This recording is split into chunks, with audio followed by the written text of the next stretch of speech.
안녕하세요. 시사팩토리 100.3 김유리입니다. 격주로 만나서 더 반가운 일터연구소 오늘 문을 열었습니다. 울산적 노동자들이 좀 더 양질의 일자리에서 좀 더 나은 노동 환경에서 일할 수 있는 방법이 무엇인지 고민이 필요하다라는 기획 의도로 시작한 노동특집 일터연구소 10일의 오늘이 마지막입니다.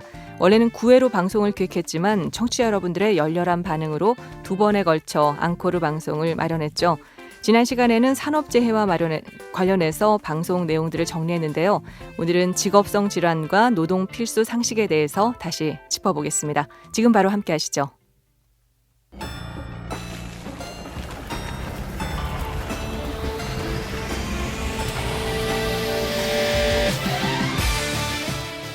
이승우의 일터 연구소.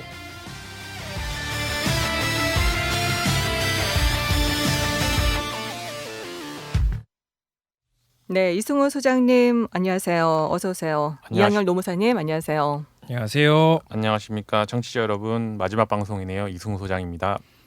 안녕하세요. 곧 실업자가 될 이양열 노무사입니다. 네, 왜 실업자가 되시는 거예요, 갑자기? 여기 이제 이거 시즌 끝나면 이제 저 이제 나가는 거 아니에요? 아, 그런 거요? 깜짝 놀랐잖아요. 네, 잘 지내셨어요, 우리? 뭐 어떻게 지내셨어요? 다 백신 맞았죠? 네, 저는 아재 인증이라고 하는 얀센 백신을 접종했습니다. 노무사님 백신 맞으셨나요? 네, 얀센 맞았죠. 아, 우리는 아재네요.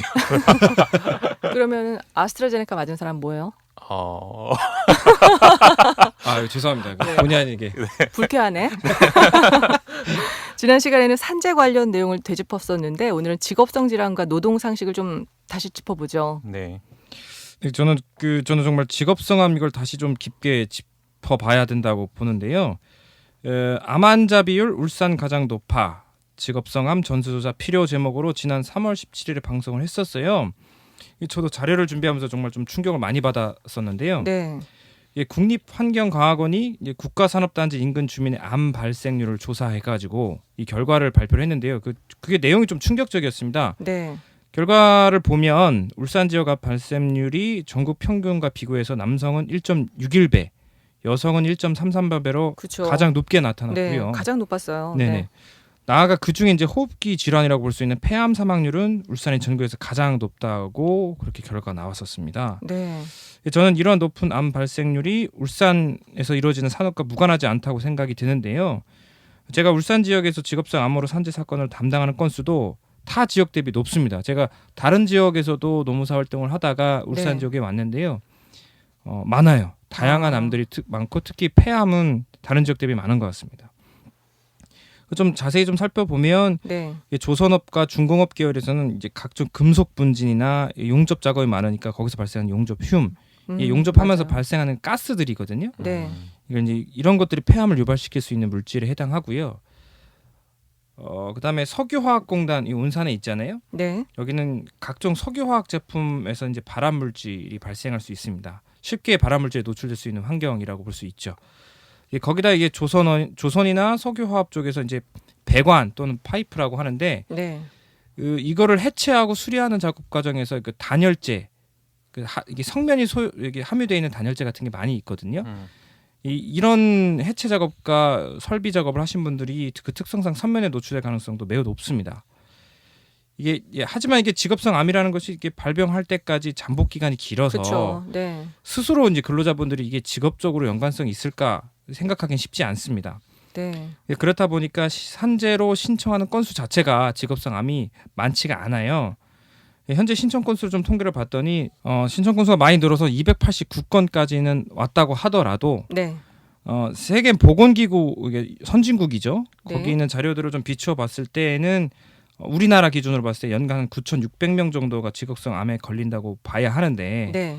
거기에 비하면 289건은 너무 작은 거죠. 네, 턱없이 부족합니다. 이 부분은 근로자분들이 이제 인식 개선을 하셔야 되고요. 네. 이와 관련해서 계속해서 방송이나 언론, 맞아요. 그다음에 노동조합에서 교육이 좀 필요할 거라고 생각이 됩니다. 네. 근데 그나마 다행인 것은 직업성 암 산재 승인율은 과거에 비해서 많이 좋아졌어요. 예전에는 뭐 20%, 30%대까지 있었는데 지금 2018년도 기준으로는 승인율이 약 70%까지는 올라왔습니다. 네. 그러니까 10건 신청하면 7건 정도는 승인이 된다고 볼 수 있죠. 네, 하지만 평균적인 처리 기간이 300일이 넘고 있습니다. 그렇죠. 특히 울산지사의 경우에는 근로복지공단 울산지사를 말하는 거죠. 네. 타 지역 대비 진행 속도가 매우 늦다라는 느낌을 실무에서 많이 받고 있습니다. 이게 이제 사람이 많아서 그런 건가요? 예, 좀 제가 좀 담당 실무자들하고 좀 통화도 많이 해보고 대화를 해봤을 때 이 네. 중공업이라는 경우가 왜 엄청 크잖아요. 그렇죠. 그리고 이 산업단지에 있는 이 석유화학공단이 있는 것도 대규모의 산업단지다 보니까 거기에 이제 복잡하게 섞여 있는 이제 사내하청 업체들도 많고 네. 그러니까 사업주를 특정하고 확인하는 절차가 여기서 많이 지체된다고 하네요. 아, 그렇군요. 네. 그 다음에 이 타 지역 대비 접수 건수도 매우 많다고 합니다. 그래서 이제 당연히 그렇겠죠. 좀. 네, 네. 울산 지역 담당하시는 공단 직원분들께서는 다른 지사랑 단순 비교하시는 건 좀 곤란하다라는 회신도 받은 네. 적이 있습니다. 그래서 저는 이 지역적 특색에 맞춰서 여기 울산지사의 인원을 대폭 늘리든지 아니면 절차를 개선하든지 같은 지역 특성에 맞는 구조적 개편이 좀 필요하다고 생각이 네, 듭니다. 그럴 필요가 있어 보여요. 네네. 그리고 또 승인까지는 기간이 지체되니까 근로자들이 생계를 위협받을 수밖에 없을 것 같아요. 예, 이게 길어지면 길어질수록 근로자는 이게 산재 승인이 돼야 보상을 받는 건데 네. 보상이 될지 안 될지 모르는 그 불안한 상태가 계속 지속되는 거죠. 300일 동안. 그렇군요. 이 부분 같은 경우에는 저희 그 노동자분들이 그 촉탁직으로나 아니면은 이렇게 그러니까 이렇게 작업하시는 방금 말씀하신 그 플랜트 쪽이나 용접하시는 분들은 일용직 분들이 많으셔갖고 예, 맞습니다. 또 4대 보험은 또 안 가입을 안 하시더라고요. 네. 그러니까 뭐 일주일, 뭐 하루, 이틀 이렇게 하면서 하니까 4대 보험이 필수로 가입을 안 하시려고 하셔서 이런 부분도 사실 산재 인정받는 거나 아니면 자기들 그 직업성함 인정받는데 되게 걸림돌이 되지 않을까 이런 부분도 조금 진지하게 고민을 좀 해봐야 될 것 같습니다. 예, 맞습니다. 네. 우리는 이렇게 이제 노동자분들이 아파도 그 이런 문제들 때문에 고용주한테 또 사용자한테 아프다고 말을 못해 병을 계속 키우잖아요. 네. 저는 지난 4월 21일 아파도 아프다 말 못하는 산재 노동자의 현실 왜라는 제목으로 방송이 나갔는데 이 부분이 사실 제일 마음에 걸렸어요. 네. 저희 아시다시피 이때 익명의 제보자가 나오셔서 울산 지역에 자기가 일하는 작업 현장에서 일하시면서 산재 발병 후에 심적으로 조금 힘든 부분과 그다음에 산재를 인정받기 위해서 여러 가지의 마음의 고민, 뭐 속상함 이런 것들을 많이 이야기를 해주셨죠. 네. 그 방송에서 이제 제가 그 말씀드렸던 것처럼 현재까지 이제 그 지원 제도들, 산재 지원 제도들 같은 경우에는 대부분 지원이 산재 발생 후에 그 지원금을 주거나 네. 산재 처리를 받고 난 그 공석을 메꾸는 이제 대체 근로자 지원하는 그 산재 후 처리에 많은 이제 그 사업들이 좀 포커스가 맞춰져 네. 있는 것 같아요. 우리는 여기서 이제 본질적으로 산재가 그 발생하지 않는 작업 환경, 노동 환경을 만드는 것이 중요하다. 그게 본질적인 것이라고 저는 생각을 하고 있고요.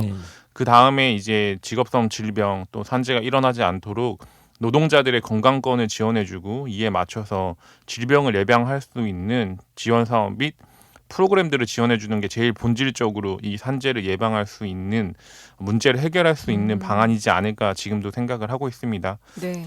노동자들은 이제 기업의 눈치를 보고 산재에서 애써 담담한 척 하고 있고 또 기업은 산재가 발생하면 은폐하려고 하는 이런 것들이 계속 악순환으로 벌어지지 않습니까? 그렇죠. 그게 가장 큰 문제라고 생각을 하고요. 울산의 노동과 이제 그 관련 운영 방향을 고민하고 노동자의 도시에 노동자가 있기를 희망하며 네. 노동가에 얼마 전에 생겼던 울산시의 노동가에 그 시민 여러분들 많은 관심과 그다음에 다양한 프로그램이 생기길 기원을 하고 있습니다. 그래요. 이 중요한 방송 놓친 청취자분들이 좀 있을 것 같은데 이양열 노무사님께서 좀 내용을 정리해 주시죠. 네네. 직업성 암 등 각종 업무상 질환으로 고초를 겪고 계신 분들이 자주 호소하는 문제를 그때 다뤘었던 기억이 있습니다. 하나는 산재를 신청하게 될 경우 산재 종결 후 재취업이 제한되는 등 고용 불안이 첫 번째 문제였고요. 네. 그것 때문에 이제 겁이 나서 이제 쉽사리 그렇죠. 신청을 못하는 문제가 있었습니다. 또 다른 하나는 이런 고용 불안의 문제나 생계 불안의 문제를 이겨내고 어렵게 결정해서 산재를 신청했더라도 아까 앞서 말씀드린 것처럼 접수 후에 최종 결과가 나올 때까지 생계가 불안 상태가 거의 300일 이상 진속된다는 문제가 있었다고 300일 했잖아요. 동안. 네. 그러니까 이게 고용 불안의 문제는 산재가 종결된 이후 정부의 직장 복귀 지원금 제도를 사업주들이 적극적으로 할 수 있도록 교육이나 홍보가 필요한 점을 그때 지적을 했는데 네. 이 산재 승인 시까지의 생계 불안 문제는 처리 기간의 단축과 처리 기간까지 생계 보존 수단의 마련이 필요하다고 그때 같이 논의했었습니다. 그래요. 이런 부분을 보완할 수 있게 상병 수당제 이런 게 있잖아요. 그 방송의 기억이 좀 남아요. 네, 그 지난 5월 5일이죠. 산재 보상제 구멍 메우는 상병 수당제 시급해라는 제목으로 방송이 나갔습니다. 네. 이때 김양호 교수님께서 좋은 시각을 그때 제시를 해주셨습니다. 교수님 말씀으로는 상해나 질병으로 노동력을 상실한 근로자들의 회복을 위한 사회보험제도는 총 두 축으로 이루어져야 한다. 네. 하나는 현재 시행되고 있는 산재보험이고 다른 하나는 어떤 그 질병이나 상해의 사유, 원인이 무엇인지 관계없이 병으로 인해 일을 못하게 되면 그 기간에 대하여 일정의 수당을 지급하는 제도를 도입하자는 것이었습니다. 네. 이게 상병 수당 제도라고 설명을 해주셨고요. 이게 국제노동기구 협약이라고 이게 국제 기구들이 모인 큰 노동기구가 있는데요. 여기서 이제 협약을 발표한 내용에 상병 수당 제도에 대한 협약이 있고요. 이미 일본이나 유럽과 같은 선진국들은 이걸 도입을 한 제도라는 점도 알려주셨습니다. 네. 그래서 최근에 우리나라도 논의가 이제 시작되고 있고요. 조속히 도입돼야 된다 이런 말씀을 해주셨습니다. 맞아요. 네. 이날 방송에서 출연하셨던 그 저희 우리 아까 말씀하신 김학률 교수님께서 이 상병수당제에 대해서 조금 세심하게 설명을 좀 많이 해주셨는데요. 그 아까 말씀해주셨던 것처럼 노동자들이 병으로 인해서 일을 못하게 되면 이것들을 그 노동 환경으로 다시 재진입할 수 있도록 상병수당제를 도입하는 것들이 시급하다, 논의가 조금 필요하다라고 계속 이제 피력을 해주셨죠. 그리고 난 다음에 저는 교수님이 그러니까 그 후반부에 말씀하셨던 저랑 같은 시각의 이야기를 좀 네. 해주셨어요. 산업재해나 이런 상병수당제 같은 경우도 산재 후에 발생하는 지원제도들 이런 부분도 필요하지만 네. 노동자들이 현장에 자기들의 위험성과 그 다음에 이제 건강에 대한 권리를 인지를 하고 사전에 예방할 수 있는 프로그램들을 빨리 도입을 하는 부분이 사실 많다. 한국 같은 경우에는 산재가 발생하고 그 다음에 인정하는 비율이 되게 적진 않다. 네. 근데 하지만 그 아까 말씀드렸던 본질은 예방하는 것에 있으니 네. 노동자들이 스스로 인지를 하고 그 다음에 이 부분들을 좀 개선할 수 있는 환경 개선 사업들, 참여 환경 개선 사업이나 그 다음에 건강 프로그램들을 꾸준하게 이루어졌으면 좋겠다라는 부분들을 좀 이야기를 계속 해주셨었거든요. 그래서 네. 비슷한 시각으로 예방 차원의 많은 정책들과 지원들 이런 부분들이 조금 저는 기억에 남습니다. 이야기하셨던. 네. 그래요. 그리고 노동자가 스스로 인지해야 된다고 하셨는데 이제 대학생들이 기말고사가 끝나거나 또 끝나가는 상황이잖아요. 아르바이트의 계절이 온 것 같은데 이 또 코스모스 졸업을 앞둔 사회초년생도 있잖아요. 네. 근데 저희가 노동법 몰라서 부당대우 당하는 사회초년생이라는 제목으로 방송을 했었잖아요. 네, 저희가 이 방송을 5월 26일 날 방송을 했죠. 저는 사실 그 노동법에 대해서 저도 엄청 전문 지식을 갖고 있지 않지만 노무사님이 앞에 계시니까 이런 네. 부분들은 조금 말씀드리기 좀 조심스러웠었는데요. 그때에 딱 짚었던 내용들은 사실 조금 크게 말하면은 하나인 것 같아요. 근로계약서의 작성에 대한 부분, 네. 엄청 중요한 부분이죠. 그죠. 그 모든 사실 아르바이트 사회초년생들은 노동법이 아니라 근로계약서 작성조차도 인지하지 못해서 많은 부분들 부당한 대우를 당한 것들이 있었어요. 그렇기 네. 때문에 임금 체불을 당할 수도 있고 또 저희가 앞서 이야기 드렸던 것처럼 산재에 대해서 보호받지 못하는 상황이 발생할 수도 있고요. 네. 그렇기 때문에 근로계약서를 작성하고 4대 보험 가입에 대한 중요성에 대해서 이 부분은 충분히 말씀을 좀 드려야 될 것 같고요. 이 부분을 조금 제가 이때 방송에서 사실 조금 죄송한 부분이 하나 있었는데 네. 제가 이성당 일가에 에서 한 분 이제 산재로 돌아가셨다라고 제가 이제 오류를 조금 범했었어요. 원래는 네. 이제 이성당 일가의 호텔 항도라는 곳에서 일하셨던 분인데 네. 약간 산재의 처리 중이고 그 다음에 조금 과로로 인해서 좀 과로사가 아니라 과로로 인해서 쓰러지셔서 지금 그 사업주랑 합의 중에 있다고 하시더라고요. 그래서 이런 부분들 같은 경우도 다시 한번 또 짚어가는 부분이 맞지 않을까라고 좀 말씀을 드리고 싶습니다. 네, 다시 조금 갈무리해서 정리를 하면 네. 사회초년생들을 위해서 근로계약서 작성에 대한 교육과 그다음에 노동법, 또 저희가 이제 또 청년들 같은 경우 프리랜서들이 많으니까 4대 보험에 대한 중요성에 대한 부분들은 나라 차원에서 조금 교육을 시키는 것도 좋지 않을까요? 네. 맞아요. 이렇게 지난 9회 방송을 두 차례 걸쳐서 모두 요약을 했는데 그간 방송 만들면서 어떤 생각을 주로 하게 되셨나요? 정말 저는 많은 공부가 되었어요. 먼저 그 제가 하는 일적으로 학술적으로나 또는 사회적으로 또 제 개인의 인간적으로 한 뼘 정도 성장했던 계기가 됐던 것 같습니다. 저는 저에게 이 방송을 듣고 제 방송을 네. 듣고 두 개의 의견을 좀 많이 주셨거든요. 첫 번째, 기업 하시는 분들은 당연히 사용자 입장에서 네. 이야기해 주시면서 그렇게 너무 편향되게 방송하지 말아라라고 이야기해 주신 분도 있고요. 네. 또 노동자분들은 노동자 입장에서 좋은 방송이다라고 또 이야기를 해주셨어요. 근데 저는 고등학교 졸업하고 16년 동안 사람을 사실 자원, 리소스로 보는 공부를 했던 사람으로 네. 사실 사람을 다 자원으로 생각하고 다양한 사업들을 기획을 해야 되는 네. 그 일을 하고 있는 게 맞아요. 왜냐하면 정책과 사업 모두 이제 효율과 효과성을 빼놓을 수 없는 상황이니까요. 하지만 이제 이 방송을 통해서 이제 경영에서 사람은 자원이 맞지만 그 속에서 사람이라는 단어를 빼고 그냥 자원으로만 생각하지 말았으면 좋겠다라는 생각을 하면서 이런 부분들을 한 번 더 배웠고 이 부분을 말씀을 드리고 싶었어요. 왜냐하면은 효과와 효율성보다 이제 정책의 효용성과 또 경제의 성장도 중요하지만 사회적인 가치와 그다음에 사람을 생각하는 사회의 성숙도 또한 굉장히 중요하다고 이 방송을 공부하면서 좀 느꼈거든요. 네. 그래서 저는 앞으로 제가 생각하는 일자리 사업과 노동 정책의 기획들은 최대한 사람과 사회의 노동의 감수성, 노동자의 감수성을 담으려고 노력을 하도록 하겠습니다. 또 방송을 듣는 청취자 여러분도 네. 여러 사람이 함께 살아가는 이 사회에서 우리가 다치지 않고 죽지 않고 건강하게 일해야 되는 권리가 얼마나 중요한지 함께 공감해 주시고 생각해 주시길 정말 진심으로 바랍니다. 네. 이학년 노무사님. 일단 이제 소회를 밝히는 게 먼저일 것 같아요. 저도 이제 이 방송을 하기 앞서서 실무적으로 막 생각 없이 일하던 거를 정리를 해서 이제 말씀을 드려야 되니까 네. 관련 내용들을 찾아보면서 공부가 정말 많이 됐고요. 그러면서 동시에 이제 제가 근로자의 권리 증진을 위한 저의 실력이 아직도 한참 모자르다. 아직도 많이 부족하구나. 더 공부해야겠다는 생각을 정말 많이 했습니다. 그다음에 무엇보다 울산에서 근로하시는 분들에 대한 깊은 애정이 좀 전제되어야 된다는 생각이 계속 들었어요. 그것이 이제 이 방송 그리고 저의 직업적 소명이 아닐까 생각을 합니다.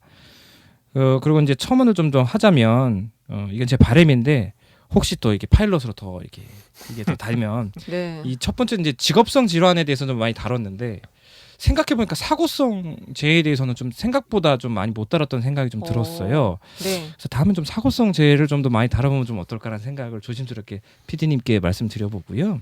네. 그다음에 이건 제 그냥 개인적인 소견이고 사실 방송을 하면서 저의 이야기보다는 현장에서 일하시는 근로자, 사업주, 근로복지공단이나 뭐 고용노동부 관계자들 이야기를 들어보고 싶다는 생각을 되게 많이 했었습니다. 이게 제가 노무사로서 바라보는 시야가 한정되어 있다 보니 각자의 입장에서 어떤 시각으로 산재를 바라보고 있는지를 같이 논의해 볼 수 있는 장이 좀 마련됐으면 생각이 계속 들었어요. 그래서 앞으로도 다양한 목소리와 시각이 교류되는 방송으로 네. 성장을 하고 거기에 저도 숟가락 하나 얹는 그런 기대를 해보겠습니다. 그래요. 노동특집 일터연구소는 여기서 끝나지만 시사팩토리 100.3은 계속됩니다. 우리 담당 PD가 또 후속 코너를 준비하고 있는데 기대해도 좋을 것 같습니다. 그간 노동계 전반을 들여다보는 일터연구소 방송 준비해 주시고 또 출연해 주셔서 두 분 고맙습니다. 감사합니다. 감사합니다. 네, 일터연구소의 기둥 이승우 소장 그리고 일터연구소의 대들보 이학열 노무사였습니다. 시사팩토리 100.3 여기까지입니다. G.O.D의 사랑해 그리고 기억해 그리고 길 두 곡 띄워드리면서 일터연구소 마무리하도록 하겠습니다. 지금까지 기술의 전준모, 연출의 김성광, 저는 김일이었습니다. 고맙습니다.